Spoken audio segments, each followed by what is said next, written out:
What's up, jobbers, and welcome to the latest edition of the Jobber Knocker podcast. As always, Nestlemania alongside for the ride is the man that with booyaka all over your face and returns, JC. Look in my eyes, what do you see? A sexy vessel just for me. Thank God. Imagine if we had to come on this podcast and talk about fucking the Yeetmeister. He ain't fucking winning shit. By the way, I almost said in my intro, a guy that, would absolutely come out to an entrance with a sign that says, "This guy stinks, LOL." Like that tickled me in ways I cannot describe. But anyway, we've got Saturday night's main event. We've got Raw, we got SmackDown. We've got a lot on the horizon here. We can talk about it whatever you want.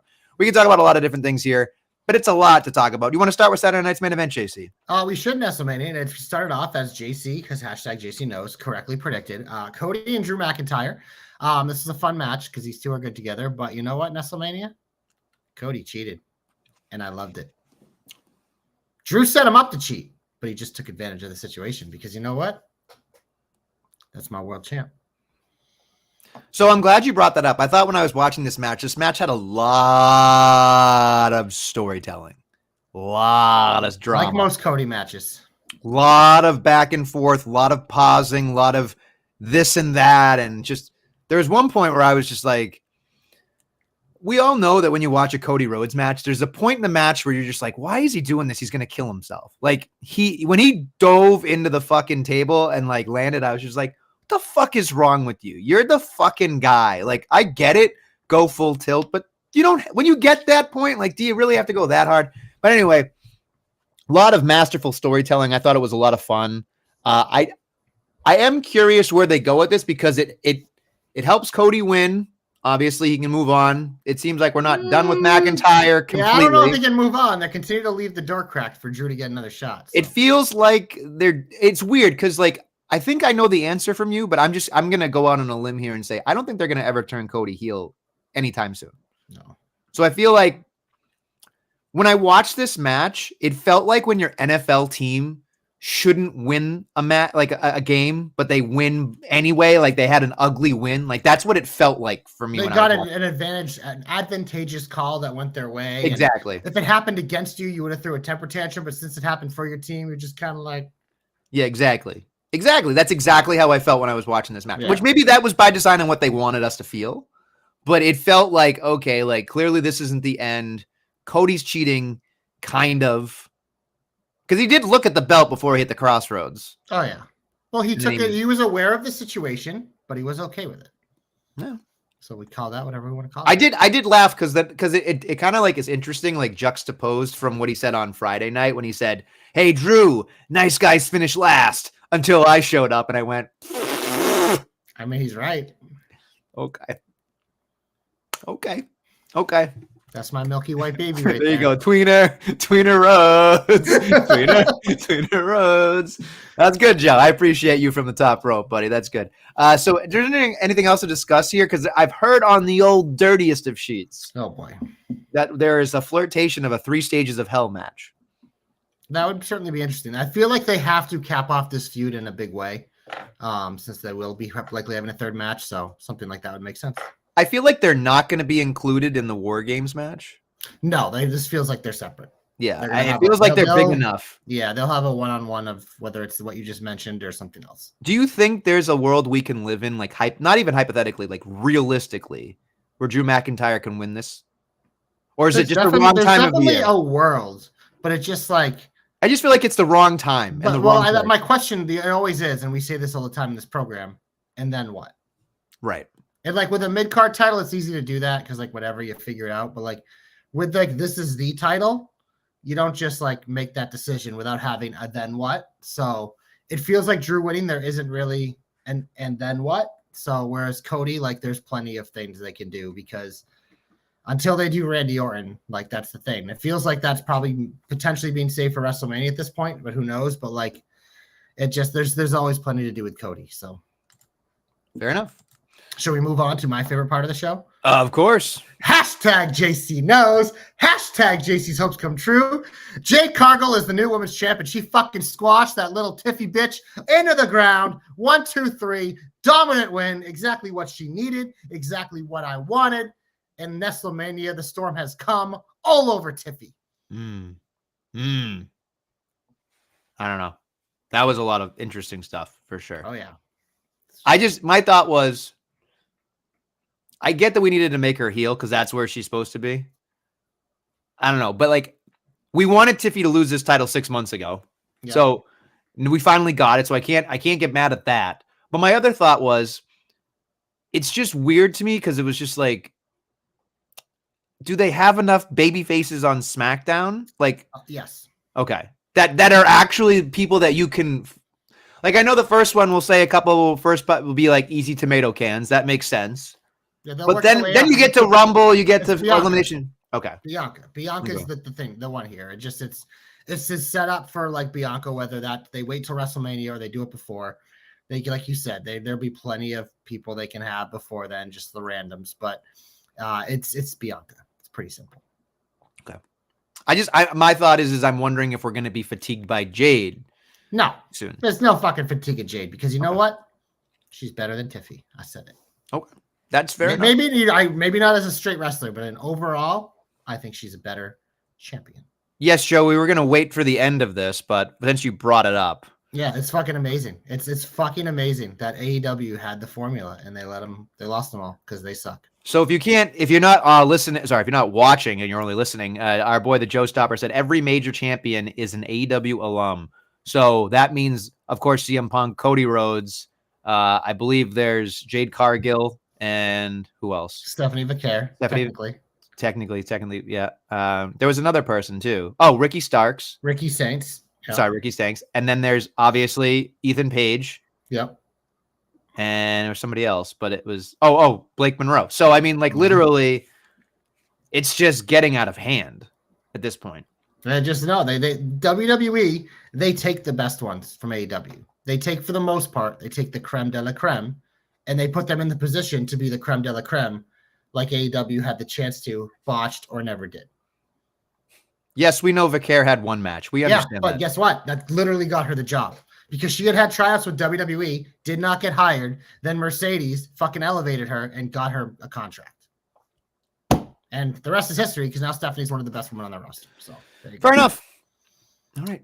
But yeah, anything else on Jade? Fucking stud. I just love that this went exactly how I said it did. I think it needed to, but they kind of gave her an out with the bad knee thing, though. But that was part of it. It's just like this. This is why it was like, this is how you make Jade the champion. Like, this is what got her over in AEW, how she became what she became. In WWE, it's been a little bit of a different journey, but now that she's a heel again, she's going out there and she whooped that ass. Okay. I got no issue with it, sir. I know. Next up, triple threat.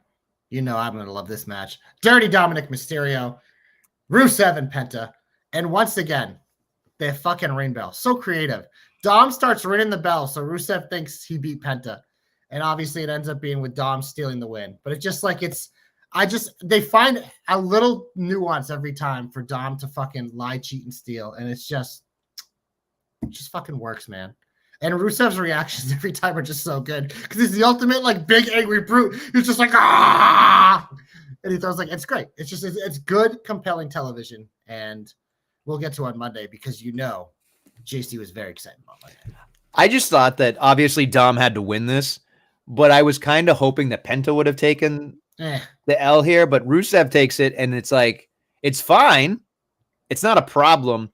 But I think the issue I run into is I have to remind myself this is not, Rusev from 10 years ago. This is, or even 12 years ago. This is Rusev different. Like, this is different mid-card TV worker Rusev.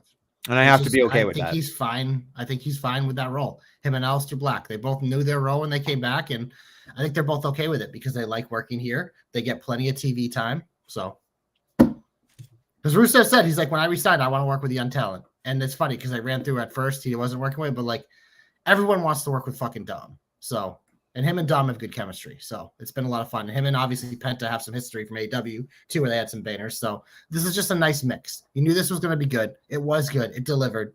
And I would say I'm curious to see what happens with Dom next, but we got that answer and we'll get to that soon enough, baby. But can I take a quick break here for a second? Sure. There was no Jesse the Body Ventura on this one. And you're complaining about No, that? I'm just saying it felt like that was a thing. Like they were doing It was that. a thing. So you know what? I didn't even notice. But they didn't miss it, right? So it doesn't I matter. mean, No, I'm just saying I'm gonna miss that shit. That for fucking... nostalgia's sake, it doesn't feel like they're, you know what I mean? Like they're Well, not. who knows? Maybe he couldn't make this booking. Maybe he'll. Well, he's definitely not making the next one. That's for sure. If it's in Washington D.C. God damn it! No fucking way is he going to be there for that one. You never know. I'm a Navy SEAL. Sorry, I know this is Jesse the Body Ventura. Sorry. Sounds like you missed him.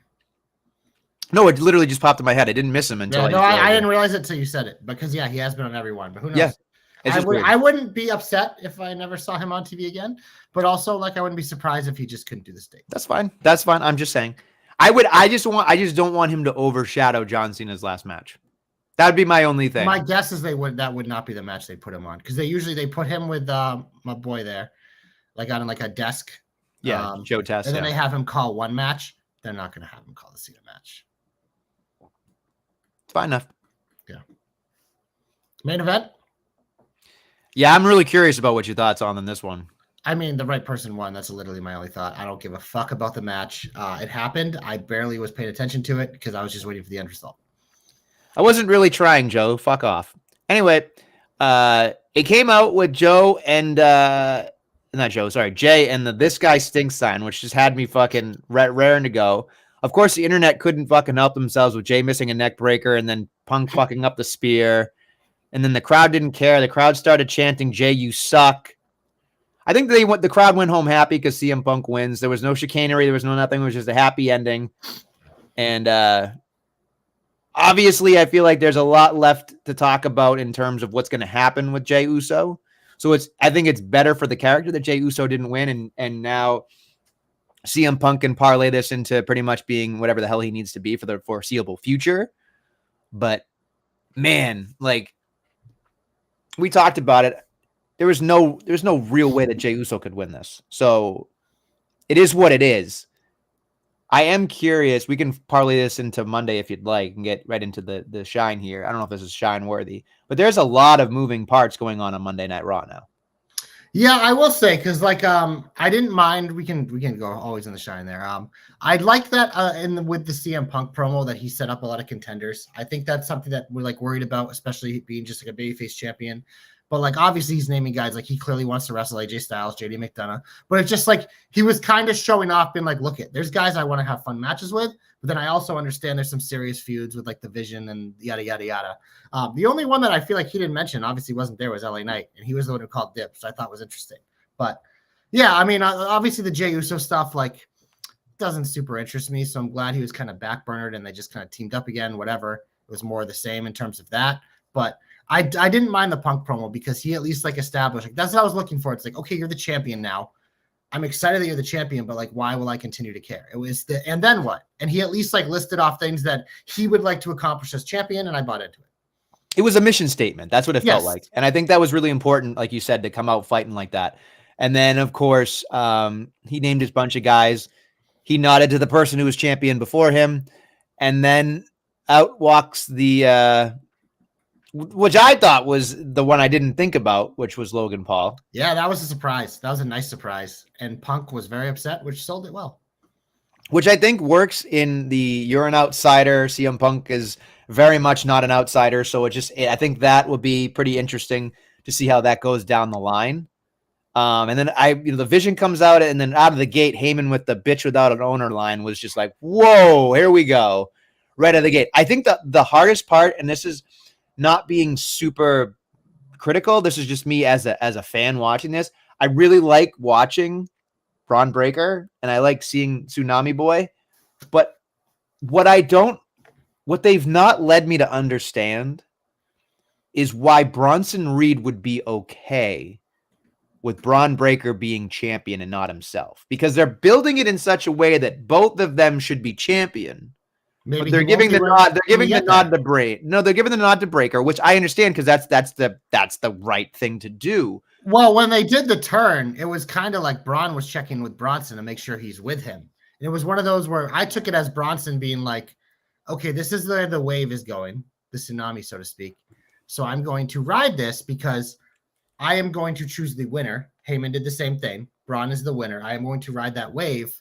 But it also leaves it like there is going to be a moment someday when Braun is holding that title, and I'm going to be looking at that and being like, why not me? And I think we address that then. I think you're just getting way too far ahead of yourself at this point. That's fair. I think it's something that is going to be addressed. But like for now, it was like you remember when that segment happened. Like Braun did it on his own, clearly. Because Bronson was kind of like side-eyeing it, but like whatever. And Braun looked at him and said, "Are you with me?" And then Bronson, you pick the winner. That's what you do. You pick the winner until it's your turn. That's how it works in every crime movie and all that shit. That's what you do. That's how I look with Bronson Reed. So for now, he rides the wave. And just like a Monday night rerun, it seems like the Vision in the main event, they ride that wave all the way to the main event with Jey Uso against CM Punk, which again, it was just kind of a whatever ending there. I mean, the big thing is Logan Paul. Who cares about Right. the fucking match? Right. The match was useless. You can fucking fast forward the whole thing like I did. Don't have to watch it. But it's Logan Paul setting up like he's going to team with Punk. We all know he's going to fucking punch him in the face. But then he hands the brass knucks to Heyman. What were your thoughts on that? So I love it as a cliffhanger. I think that's really interesting work because now I'm interested on Monday to see what happens. And it's in Boston, by the way. So shout out to everybody that's going to Boston. Enjoy yourself. Too rich for my blood at this point. With the Cena show? Yeah, hell no. Used to make all these puppies. Like, yeah, well, this one's even more expensive than the other ones. So. It's kind of nuts, honestly. You should go see the third party ticket prices. Holy moly. I can imagine. And if he's not wrestling on that show, oof. He's not, he's promoting. No, I know. I'm just saying, like, like you should probably wrestle in Boston one more time before. I'd rather have him promo than wrestle. Let's be honest. I think it'd be nice for the crowd. Anywho, he'll wrestle a dark match, bro. Maybe his dad will come out and get punted in the face again by Randy Orton. What was I talking about? I don't even remember now. We were talking about Logan Paul and the brass knucks. Yes. So why he handed them to Heyman? Is he joining the Vision? That would be my question, right? So now I'm thinking to myself, is he joining the Vision? Right. So now you have a hook for me to go see. I mean, Monday obviously is big because of the John Cena stuff. It's in Boston. It's going to be great. Crowd's always hot. But now it's like, okay, the Vision, is it he's joining the Vision, or is they're just siding each other up for War Games here? Because to me, that feels like handing over the brass knucks would imply like, I bow to you, sir. I will follow you, sir. But like, I just find it interesting because we can't live in a world where Braun Breaker wants to be champion and Logan Paul doesn't. Like, you know what I mean? Like, there's something there that I think this is because I think when they did the Braun thing, they did it because they had to do it in that moment. Yeah. But we clearly saw with the Battle Royal and all this shit that like they don't want Braun going for that title yet. So now they found their pivot. It took them a few weeks, but they found it. They're like, we can put Logan Paul in there as a placeholder for Seth Rollins until we feel like Braun is ready. That's what I feel like they're doing. And I think Braun probably won't be fully okay with Logan Paul being there, but, Heyman does still have some pull, and he'll sell it to him. So I think that's what they do. Is I think them it took a couple weeks to figure it out, but I think Logan Paul is slotting in for Seth Rollins. And you know what? He's better than him. So you're on the boat that he's part of the Vision. He's just not part of the War Games team. I don't know about that. I don't know how all that plays out. It's one of those, like, I think he's at least working with them. And this was him being like, Paul, I'm with you. And I want your help because I want to take that title off one of your nemesis. Okay. Interesting. Yeah, and then we'll see how it develops from there. But I think it's a short-term fix until they feel like Braun. That's fair. I don't know how many, like, if it's going to be 4 or 5 guys. If they add Brock Lesnar, then it's going to get real interesting. I mean, who even knows if this is going to be a War Games team at this point? It feels like it might be, but it's just like these same guys have been touching each other since Mania. It's like, I don't think you're going to sell me on a War Games match with this shit. And also, like, who's going to be on the other team? Because Roman says he's not going to see his cousins till Christmas. So it's going to be Usos, LA Knight, CM Punk, and probably the Tribal Chief. No, because he said he ain't fucking with his cousins till Christmas. He'd be lying. What if we live in a world? He'd be lying. What if we live in a world where Roman Reigns lies? I don't want to live in that No, world. I'm not talking about that, Joshua. I'm saying, what if we live in a world? Who the fuck is Joshua? I don't know. Anyway, I was saying, what if we live in a world where Seth Rollins comes back and that injury isn't as bad as we think it is? Stop. They already did it once. They're not doing it again. I'm just saying, you never know. If they do, I will stop watching wrestling because I can't watch him. He needs to go away for a very long time. Sorry, Danny. All right. Get out right now. It's the end of Seth Rollins. We don't want your dumb shit on our TV because you suck and you're boring and you made Raw shit since Mania. So get out. JoJo is going to be looking for royalties. JoJo, love her. She had like one hit, and she's from Foxborough. She had multiple hits. You shut your mouth. She was like 16. I wonder what she's doing now. I think she's still singing. Really? I don't know. We should look it up. Yeah. Maybe we can get her to sing the Knocker. Knocker 500. What's she doing? She can't be doing anything. Oh, right? Man. Maybe she likes wrestling. You never know. You don't. It's a no unless you ask, right? It's true. It's a no unless you ask. That's what I would say. Anything else that you got that was positive there, JC? Yes, Nestlemania. As I teased earlier, Dirty Dominic Mysterio cutting a promo. And I was just like, I feel like it's time. And then we got it. Out comes Daddy. And you know how I feel. Every time Daddy and Dommy are in the ring together, it is fucking magic. Like it just is. It's just like I'm just so instantly I'm on the edge of my seat. I can never get enough of it. This is the perfect timing, especially with like the levels Dom has reached. We were just talking about how it's like I've really enjoyed his stuff with Rusev and Penta, but it's like it just feels like he's been just taking care of everything, even though he's cheating. Like this is the perfect timing. And they can do it for the Intercontinental belt. They can do it for the AAA belt. They can do whatever they want. But Nestlemania, line of the week. When Ray said that, and Tom goes, "You keep my father's name out of your mouth." I fucking pissed myself crying. It was just so fucking good. Whoever came up with that, line of the week. Yeah, that's true. So good. Very true. The funny part was he was getting cheered. And this is the part that I thought was structured really well in the promo, because I don't know if this is an all-timer, but it was definitely very, very, very, very, very good in my opinion. He was getting cheered until he mentioned Eddie. Eddie then got cheered, and then he said, "I know don't talk about my dad like that." But then he turns around and goes, "I'm still better than him too, by the way." And then he got booed, and I was like, "What a fantastic way!" Because Ray was going to be in a weird spot if they were cheering Dom. Yeah. And I think, like, we've talked about this before, Ray is so universally loved, like perma-loved, right? And so, like, deservedly so. And I think he's at a point where, like, I mean, New Mexico was hot. Let's put that right up front. New Mexico was really making these matches way better than they were because they were enjoying the fuck out of it. But man, I was really excited for Rey Mysterio to come back because, like, I don't know what it is about Rey Mysterio. Maybe I do know what it is. It's just, you can't count that motherfucker out. It doesn't matter what situation it is in, what match he's in.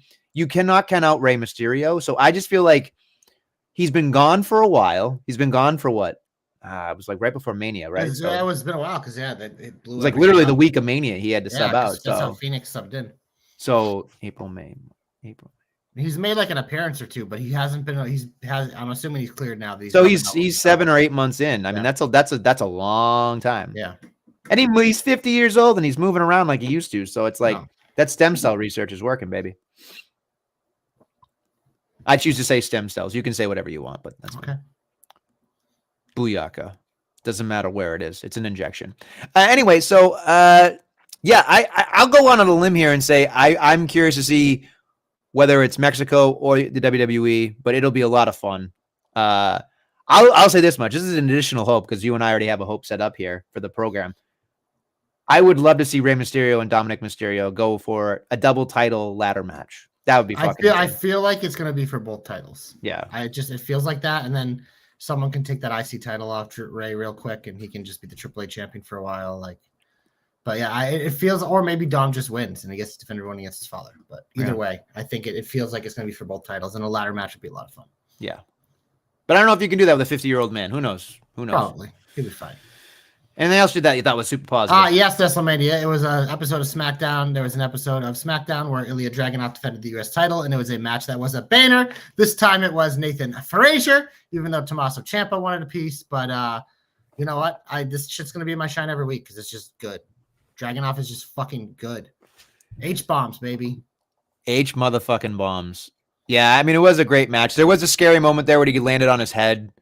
I'll do that. I am curious, though, like, what do you do in that situation where you're Tommaso Ciampa? Like, is Tommaso Ciampa really the end game? I don't think so. I think they're just trying to build. No, I think they're just trying to build stuff up, and it also like it's like they have so many tag teams. They're trying to like keep the tag team thing going on. But we also have the tease backstage with yeah wants a piece too. So we'll see what happens next week.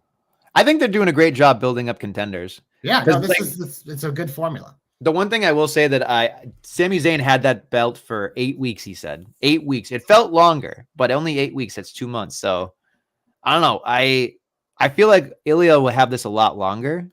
It's always hard though with these open challenges because I still feel like this is the way you can get Trick or Oba up to the main roster. Trick obviously has a history with him, Ilya, and also Oba is just a fucking layup.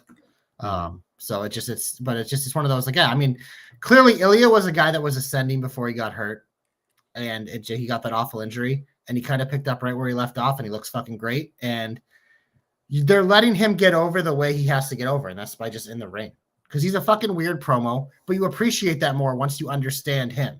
And when he's one of the guys, you watch him wrestle, you understand him. Like he's one of those guys you just turn on the show, you watch a match, you're like, oh, I know what this guy's about. He's a fucking nut job, but I love it.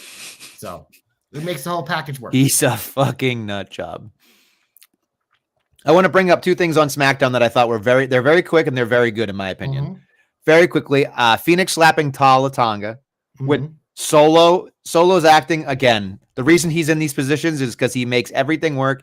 His acting, his timing, just everything is so good. It's just so believable. I was just like, God damn it, is this guy fucking amazing? Just through the roof.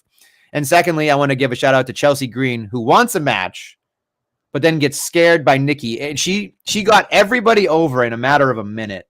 And I just thought, wow, like people need to look at these 2 people and think to themselves, that's the blueprint for staying. That's the blueprint for staying relevant. And they do such a good job, different styles, different things they do. But if you can pick from both of those people and realize Chelsea Green is okay to be in, show her ass, not really, but like, you know what I mean? Like be the butt of the joke. And then Solo is good enough to be kind of the shithead.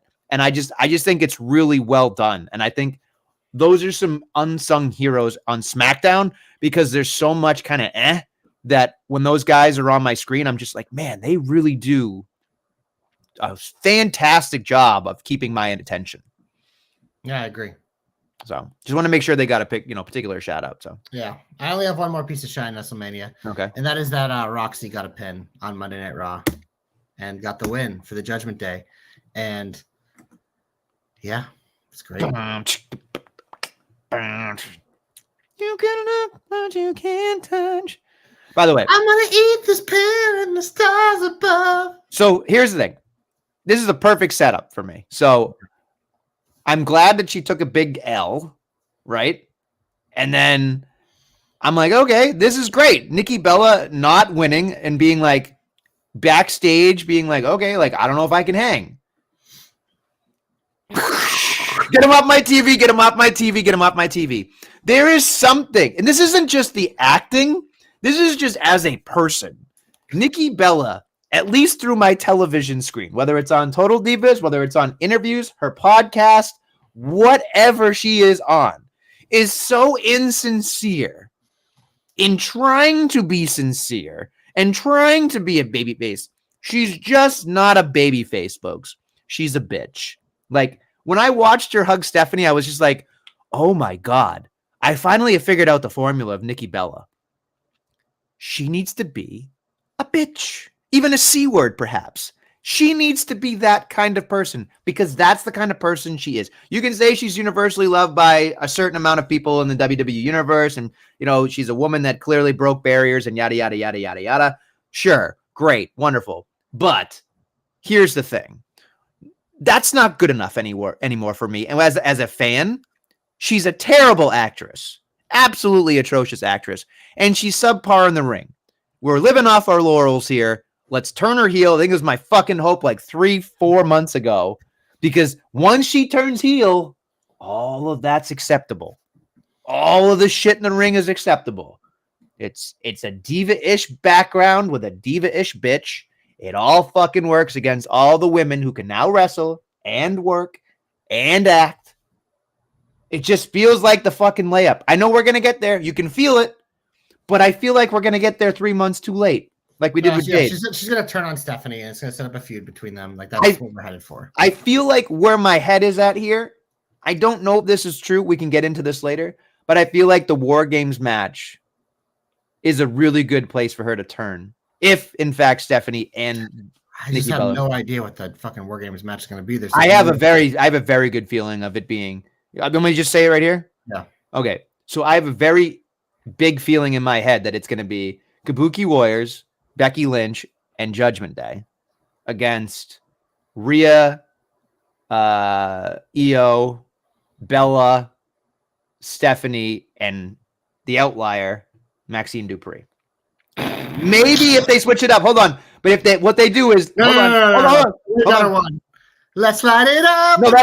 That's what I'm saying. It'll be Maxine until she gets jumped, and then light it up happens. That's what'll end up happening. Yeah. So you wait. You fucking wait. We'll see. That's what it seems like to me. Because on fucking SmackDown, no fucking way. Yeah, no just, fucking it's way. Random either way. It's no fucking way. So much randomness. I don't know. I just feel like this shit's War Games is great when you have an actual feud. When you have an actual faction, but they've gotten bailouts in the Bloodline the last few years. But like, Bloodline ain't a real thing anymore. It's unless they do solos versus the Wyatts, which that's what I want. I'd kind of be just for that instead. Fuck it. Instead of forcing it with the main eventers, just why not? I say let's go. Like we said, at least if anybody gets hurt, it won't hurt anything going forward. So they're all expendable. Sorry, but they are. It's fair. Everyone but Solo. Solo doesn't have to do shit though. Like that's true. He could just show up in a fucking crutch. Yeah. I don't know. When is Bianca coming back, Joe? I don't know. I feel like we're getting closer. Probably, I would say the Rumble. If they're holding off now, they might as well hold off to the Rumble. So. She'll come back, she can win the Rumble. Like, yeah, there you go. It makes sense, but not exciting to me at all. But it makes sense. It's exciting to me. I'm on my own. I guess a while. Anything else that you thought was bad this week? I'm curious because I got plenty. Go for it. Did you know on Raw we had 4, count them, 1, 2, 3, 4 tag matches and 1 singles match? It did feel like a lot of tag matches. That was a lot. That was a lot. Like now, granted, the Dragon and AJ thing was great because it was whatever it needed to happen. But like the rest of it, I was just like Warriors and Lyra and Bailey. Fucking saw that. The fucking main event, of course, needed to fucking happen. Now, of course, we'll say Bella needed to eat the pin, so that's fine. But like, what I don't understand is in the backstage segment of the Judgment Day before the tag titles happen, is Raquel getting the shot against Stephanie? Yes. But Roxy got the pin. Like, yeah, but it's set up because Roxy already had her chance and lost. No, I know, but it's just like not Raquel her chance. Right. I just feel like in theory, Raquel should have pinned somebody here. Yeah, but this gave Roxy her shit back. Plus, I know. I just feel like it's out of nowhere that Mommy Cool is getting this shit, but whatever, it's fine. She deserves it. Yeah, she's been doing all right. But it is what it is. But I just don't like the amount of tag matches. It just feels like it's all non-tag teams. So it's like, what the fuck are we doing? None of this really matters. They're just like trying to save people from getting injured, which I understand because it's the holidays and it's WrestleMania season, but what the fuck are we doing? Right? I don't know. Bothers me. It bothers me. All right? Fine.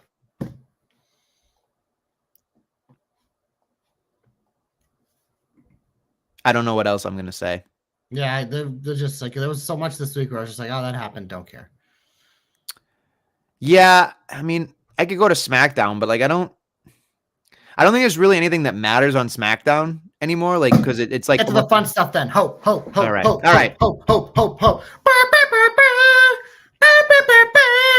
Tournament for Cena's soul. They're doing a tournament Nestlemania to see who gets to face John Cena, and they're hyping it up.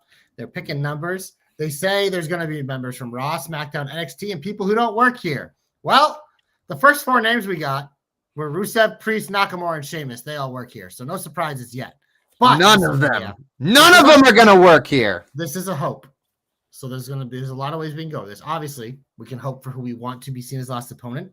We can also hope for the other people we want in this tournament. You said there was a list. Do you have this said list? I will get it right now if you can just give me like a moment. Yeah, so I will stall a little bit more. But obviously, like we know some of the names that are going to be in it. I just named 4, and there'll be more within the company But the NXT names I'm curious for. We can kind of talk through those to see which ones they are. Whether do they put Obafemi here? Do they want him to take a loss, or do they want him to maybe win this thing? Gunther, I feel like, is who we think it's going to be. So he's obviously going to be part of this tournament. But then you look outside the company. Is this setting up for like a Chris Jericho? Because I think we both agree that AEW isn't loaning Edge. Or is it just going to be like a TNA person or two? Or maybe it's, maybe they have someone from Japan. They got AAA, bud.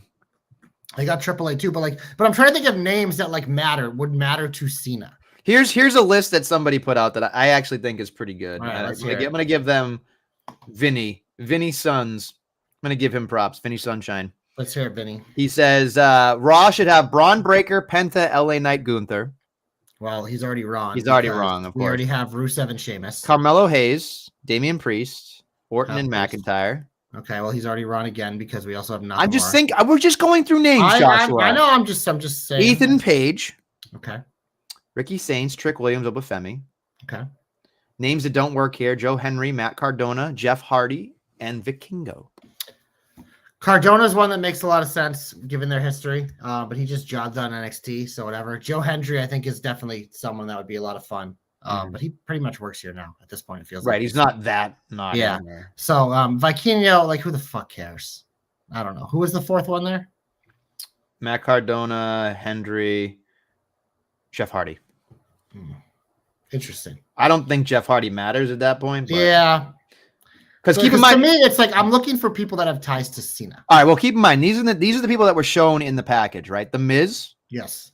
Rusev, yes. Solo Sikoa, yes. Who he beat, Sheamus, obviously, yes. LA Knight, sure, yes. yeah, Drew McIntyre, yep, Penta, Carmelo Hayes, Bronson Reed, Gunther, and Dominic Mysterio. Breaker was left off this list. Yeah. So. Well, because I think people also have to consider, like, the reason why I don't think Obafemi goes in this tournament because they're not going to have him lose.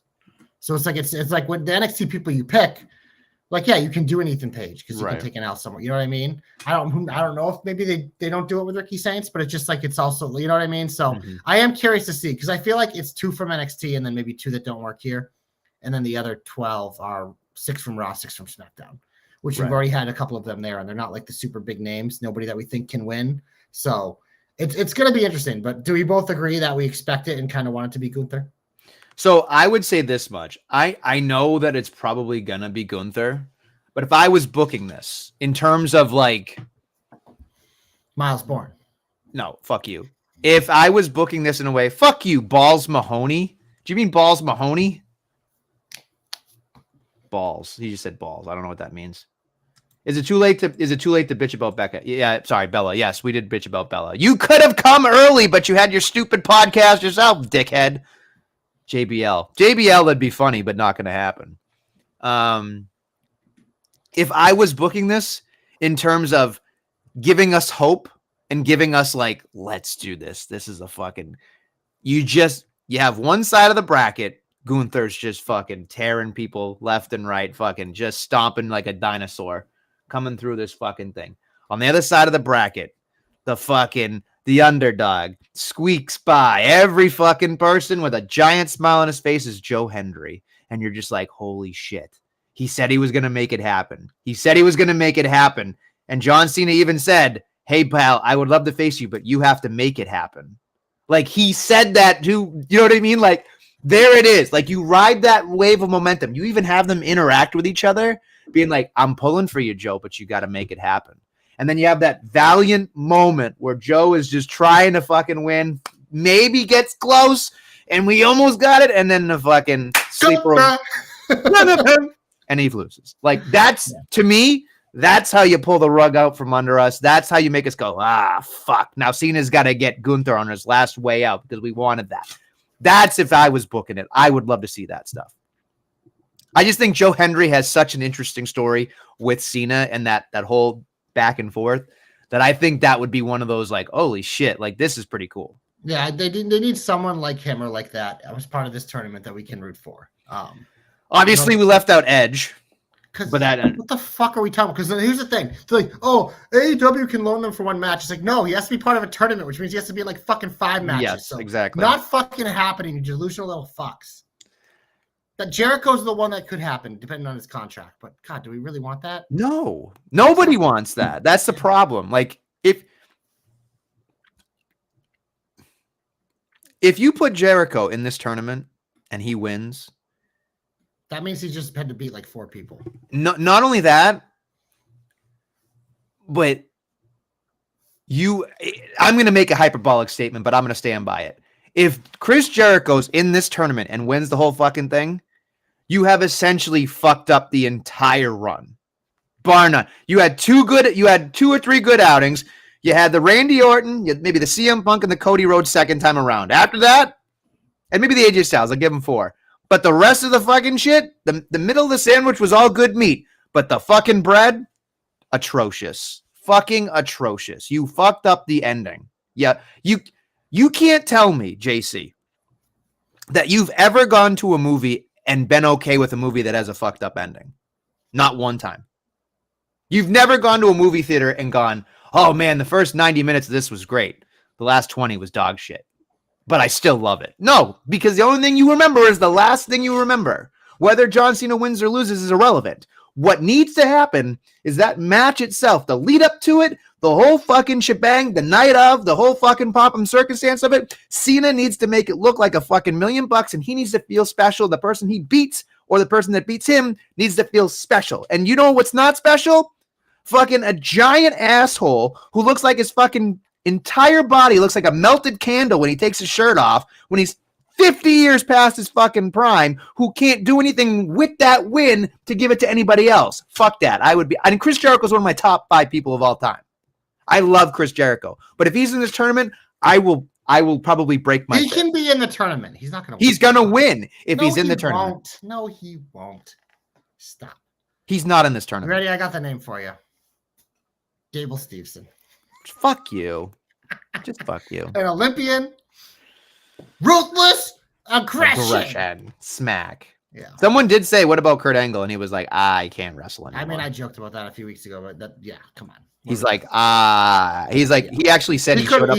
He almost died last time. Let's not. He told people in an interview, he goes, I actually showed up in like Pittsburgh or wherever he was a couple months ago. He's like, I went in the ring and they told me to get out. They were like, you're going to kill yourself. Stop it. They like, just stop. Get out right now. Wow, it's the end of your wrestling career.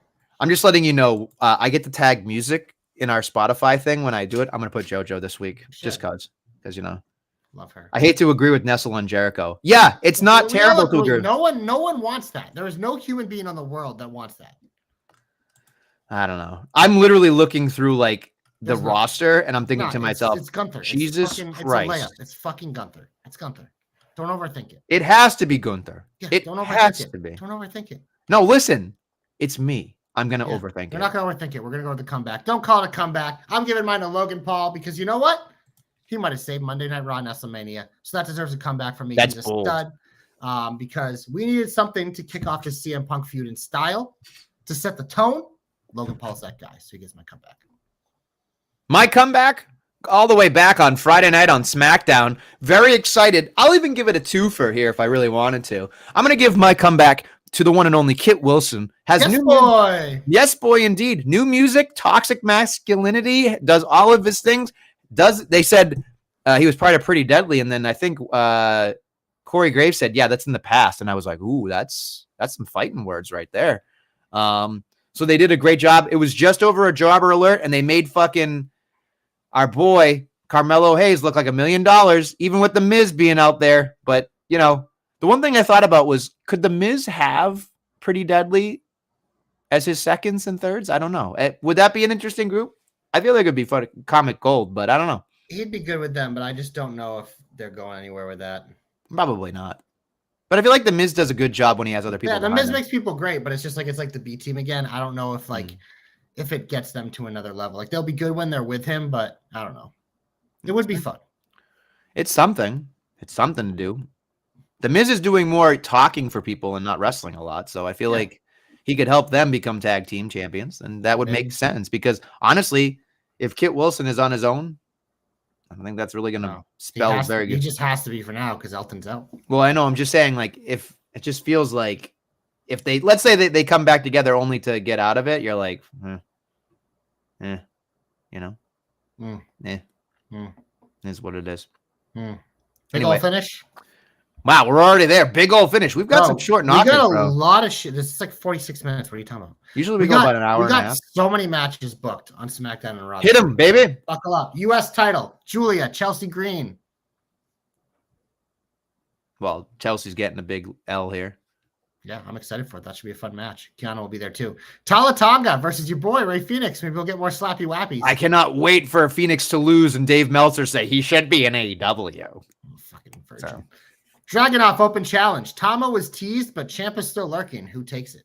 Nobody cares. It's always going to be an open challenge, and always. Yeah. I want Tama. And then Nestlemania, it was Alexa Nia this week, which means it's Charlotte versus Nia this week. Whoo! Even though they're feuding with the Kabuki Warriors, so we're just kicking this thing down the can, like down the road. It is really, I don't know. It is what it is. That leads us into Raw because, like I mentioned, Charlotte and Alexa are defending the tag team titles against the Kabuki Warriors. Do we have new champs? It feels like an odd time for them to lose. Yeah, because they still kind of have them. They're kind of cooking. So this feels like this could lead to your potential War Games nonsense. Yeah. Here. Did you mention Charlotte and Alexa as part of War Games?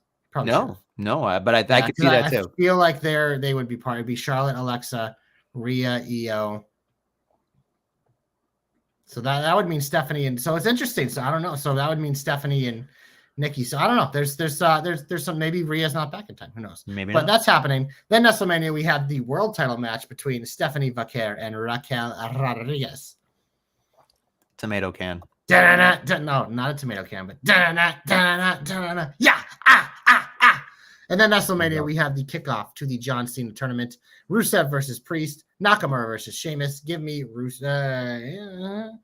Give me Rusev and Sheamus because I feel like Black will cost Priest, and who cares about Nakamura?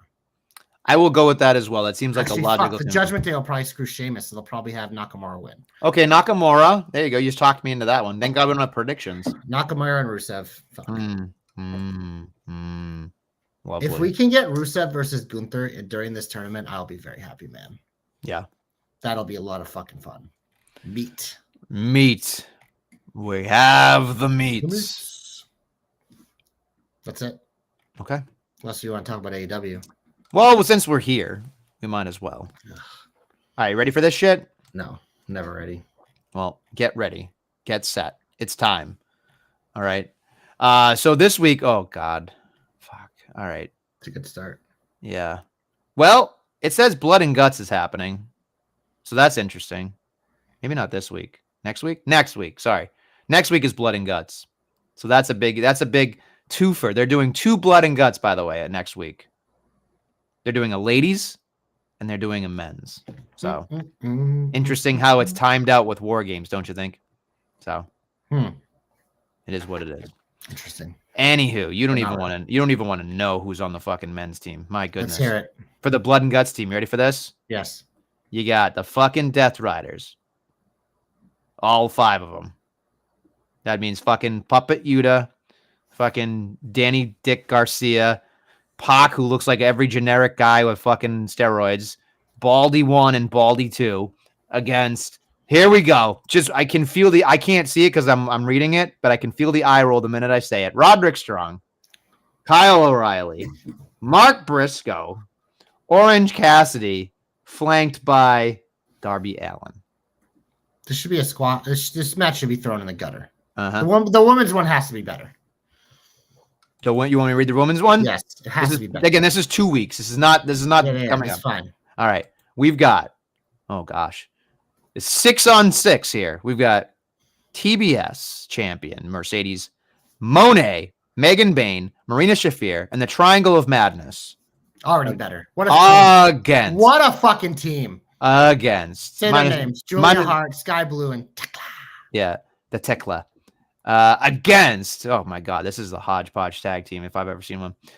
Chris Statlander, the AEW Women's Champion, Toni Storm, Willow Nightingale, Queen, and whatever. And then Jamie Hayter in the house and Harley Quinn. Or sorry, Harley Cameron. Excuse me. Way better. This is way better match. It's not even close. Not even close. Is this the first women's Blood and Guts, by the way? I think it is. Probably, yeah. I'm happy for them because they deserve it. But a lot of deserving women in there. They're gonna make them go first. They should main event though. That'd be a lot more fun. Yeah, I mean, I haven't watched AW in 3 weeks, and I don't miss it. But I would not watch the men's match. I might watch it. I don't know if I will. I don't really like blood and guts matches. I don't need to see that. Okay. Yeah. What's happening this week? All right. Since you've asked, I didn't. Blood and Guts match 1. What the fuck? Oh, for advantage. Okay, they're doing advantage matches. Orange Cassidy versus Claudio Castigbali. Nobody cares.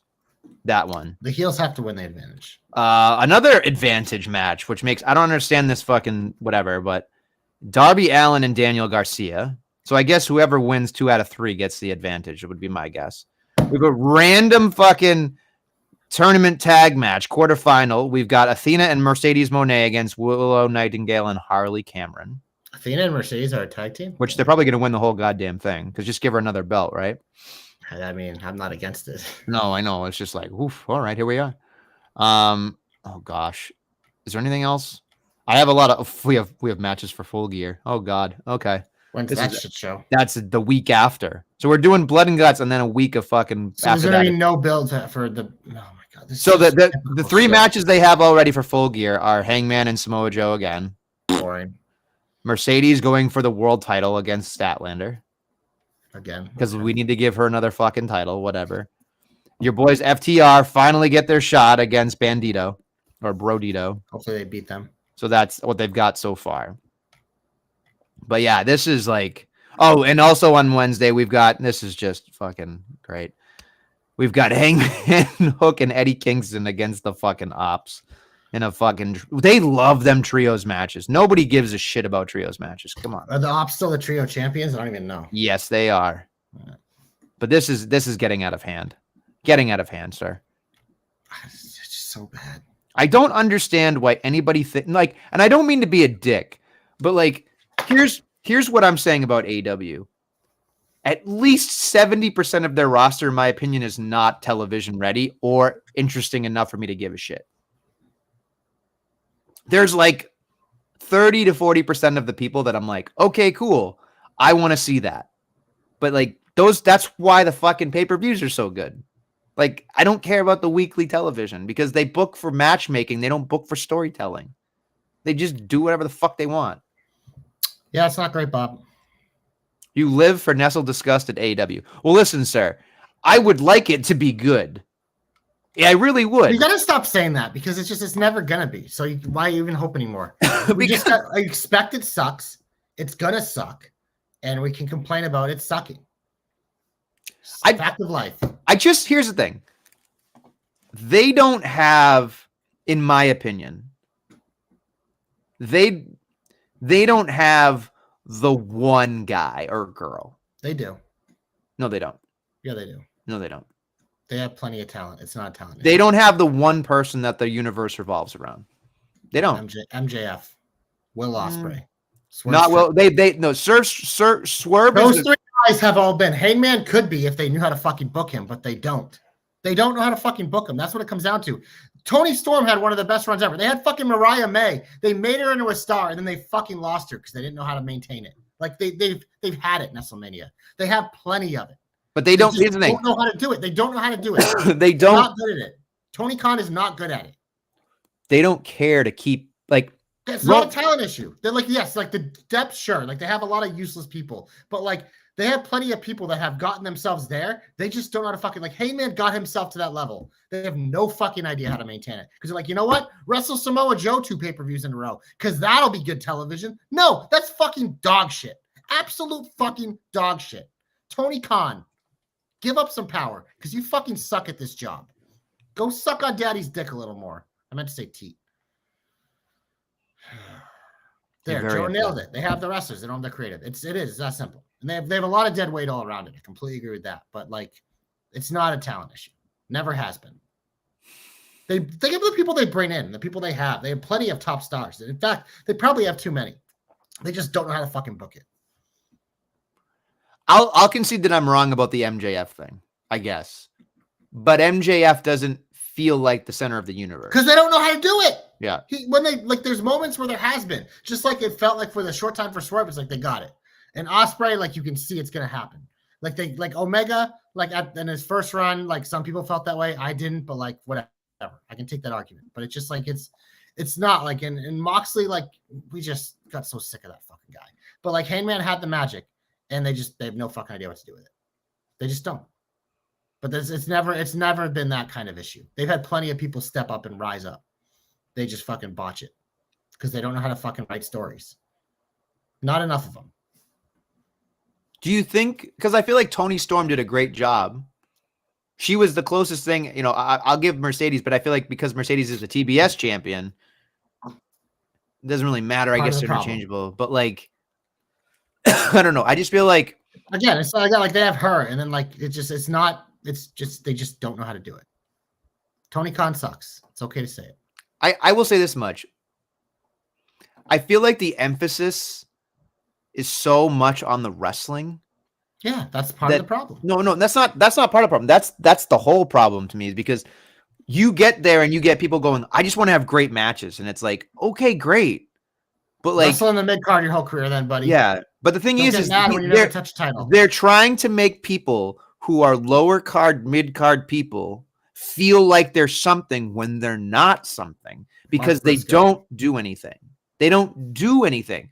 Mark Briscoe hasn't done anything except beat MJF in a random fucking match because MJF had to go film a movie. Like, I don't love watching that program because it just feels like I'm watching people pretend to be wrestlers. That's what it comes down to. I'm watching people pretend to go through the motions of what a wrestling show is, but there's no heart anymore. There's nothing connecting me to it. I feel disenchanted every time I watch that show.